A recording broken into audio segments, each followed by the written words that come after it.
Hello বন্ধুরা, আজ বানাবো সাবুর পকোড়া। দেখো, সবাই তো সাবু দিয়ে খিচুড়ি খাও, এমনি সাবু মাখা খাও। আজ নতুন একটা রেসিপি করব সাবুর পকোড়া। তাহলে দেখে নেওয়া যাক। দেখো, এই ভেজানো সাবু দিলাম, এরপরে কয়েকটা টুকরো আলু সিদ্ধ, এটা তোমরা গ্রেট করেও দিতে পারো। তারপরে দিলাম চীনা বাদাম, এটা ভেজে নিয়ে মিক্সিতে পেস্ট করা। এরপরে দিলাম দেখো কাঁচা লঙ্কা, এরপরে দিলাম ধনেপাতা,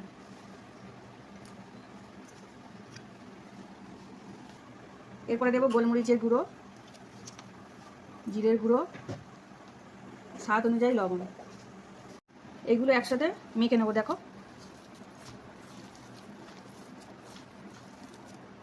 হাতে একটু তেল গুলিয়ে নিলাম। তারপরে চলো, দেখো এরকম কি সুন্দর শেপ দেবো।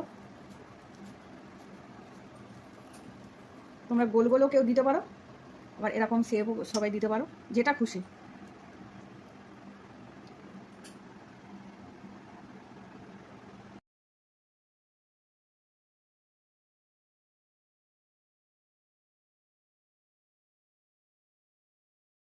এবার দেখো তেলটা গরম হয়ে গেছে, এই গরম তেলে একটা একটা করে ছেড়ে দেবো।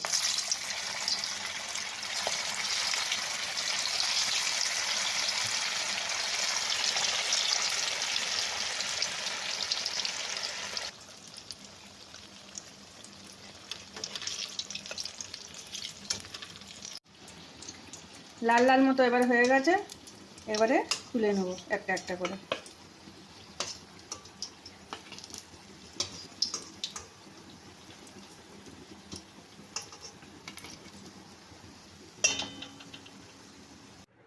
তৈরি হয়ে গেল মুচমুচে সাবুর পকোড়া।